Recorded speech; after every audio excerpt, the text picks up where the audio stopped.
नमस्कार दोस्तों, welcome back to the channel.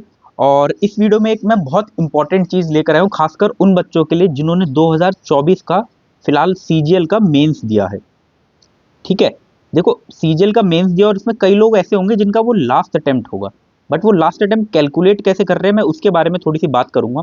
तो देखो मैं पहले ना 3 साल का आपको डेटा दिखाता हूँ कि एसएससी पिछले 3 साल से एज कंसिडर कैसे कर रहा है। अगर आप 2022 में देखें, यहाँ 2022 में देखें तो सितंबर से लेके अक्टूबर के बीच में फॉर्म आया था और इन्होंने एज क्या कंसिडर करी थी।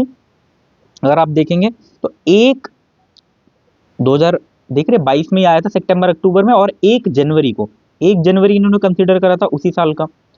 अगर ऐसे ही हम नेक्स्ट ईयर का देखें, 2023 का देखें, तो अप्रैल और मई, यहाँ देख रहे हैं आप अप्रैल या मई में फॉर्म निकला हुआ है, लेकिन उन्होंने एज देखें कौन से इन्होंने करी है, लेकिन 2023 की आप देखेंगे अगस्त से कंसिडर करिए, 1 अगस्त से इन्होंने कंसिडर करा है यहाँ पे। और अगर 2024 का ही ऐसे देखें, अगर हम 24 का भी देखें ऐसे, तो देखो 24 में इन्होंने जो पिछले साल अभी फॉर्म हुआ है, जून जुलाई में फॉर्म निकला था आपका, है ना। और इन्होंने कंसिडर एज क्या करी है, इन्होंने अगस्त कंसिडर करी है, 1 अगस्त कंसिडर करी है। तो आप देख रहे हैं कि फॉर्म चाहे फॉर्म अप्रैल में निकले, जरूरी नहीं है ऐसा कि वो 1 जनवरी ही कंसिडर कर रहे हैं, या फॉर्म बाद में निकले तो वो 8 को कंसिडर कर रहे हैं। अगर आप ये पिछले 3 साल का डेटा देखें तो ऐसा मैच नहीं कर रहा। तो मैं ये बात बताना चाहता हूँ कि अभी पॉसिबिलिटी होगी क्या, अगर आप देखें तो पॉसिबिलिटी होगी क्या। 2025 की अगर मैं पॉसिबिलिटी की बात करूं, ठीक है, एसएससी सीजीएल की, तो क्या हो सकता है। देखो या तो वो 1 जनवरी को कंसिडर करेगा या 1 अगस्त को कंसिडर करेगा। ठीक है, देखो अब होगा क्या, ऐसा तो है ही नहीं कि अप्रैल में फॉर्म निकल रहा है तो भाई अगस्त बाद में आ रहा है तो वो भाई जनवरी कंसिडर करेगा, ऐसा तो हुआ नहीं। आप देख रहे हो ऊपर ऊपर आप देखोगे शायद 23 के अंदर, तो ऐसा तो हुआ नहीं, उन्होंने बाद में भी कंसिडर कर रखा है। लेकिन अगस्त को कंसिडर करने में ना काफी सारे बच्चों का लॉस हो जाएगा, क्योंकि 1 जनवरी से लेके अगस्त तक जिन जिन बच्चों का बर्थडे निकल जाए और वो लास्ट डेट पार कर जाएंगे, तो फिर वो फॉर्म नहीं भर सकते, उनके लिए वो लास्ट हो जाएगा। तो अगर एसएससी देखेंगे तो 2024 में प्रॉब्लम भी इतनी सारी हुई, इतना फाइट किया बच्चों ने, काफी सारे टीचर्स ने फाइट किया। तो एसएससी अगर चाहे तो एक अटेम्प्ट बढ़ा सकता है। देखो ऐसा तो होने नहीं वाला कि 25 में फॉर्म निकल रहा है वो 24 की कंसीडर कर ले डेट, वो तो बिल्कुल ही नहीं करेगा, क्योंकि लास्ट ईयर ही 1 अगस्त 2024 थी। लेकिन 25 की चाहे तो वो जनवरी को कंसिडर कर सकता है। अगर वो 1 जैन कंसिडर करेगा ना, तो काफी सारे ऐसे बच्चे हैं जिनका जो बर्थडे है बाद में आ रहा होगा इसके, समझ रहे हैं, उनको फायदा हो जाएगा इससे, जो जिन जिनका बाद में आ रहा होगा, क्योंकि बर्थडे होते ही वो लास्ट 30 के होंगे या जो भी होगा 27 के होंगे, तो उन लोग को ना बेनिफिट हो जाएगा। और एसएससी को आई थिंक ये करना भी चाहिए, क्योंकि नुकसान काफी बच्चों को हुआ है इस बार, जिस तरीके से मेंस हुआ और जिस तरीके से चीजें हुई हैं।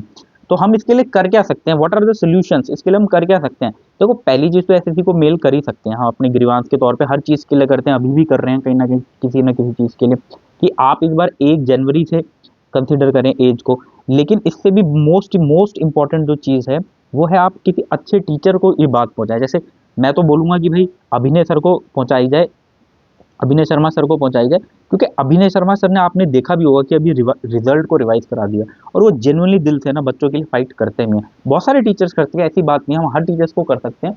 तो हम उनको ना, अगर कई स्टूडेंट्स जिनके स्पेशली लास्ट अटेम्प्ट हो, अगर उन तक ये बात पहुंचाएं कि इस बार एज को 1 जनवरी से कंसिडर किया जाए सर, तो ये हमारी बात वहां तक पहुंच सकती है।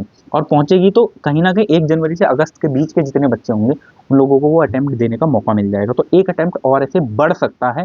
बट आपको इसके लिए बस इतना ही करना पड़ेगा, अच्छे टीचर्स को इस बात को कन्वे करें ताकि वो आगे कन्वे करें, और आप डायरेक्ट एसएससी को भी कन्वे कर सकते हैं। मैंने अभिनय शर्मा सर को पर्सनली इस चीज़ को लिख के भेजा हुआ है, एंड आप लोग भी कीजिए ये, और इससे एक अटेम्प्ट बढ़ेगा, और आई थिंक फिर आप अपनी तैयारी कर सकते हो। और आई थिंक एक होप तो बढ़ी जाएगी ना कहीं ना कहीं। अभी आप उदास हैं कि लास्ट अटेम्प्ट में सब कुछ खत्म होगा, और बहुत बुरा लगता है यार, जो फील करता है ना वो ही फील कर सकता है। हम कुछ भी बोल लें, कितना भी बोल लें, जिसके आंसू गिर रहे होते हैं ना, आप सोच नहीं सकते, 3-3 4-4 दिन तक आंसू गिर रहे होंगे लोगों के, और वो दर्द जो है ना, लेकिन एक अटेम्प्ट बढ़ जाएगा ना तो एक उम्मीद की होप बढ़ जाएगी।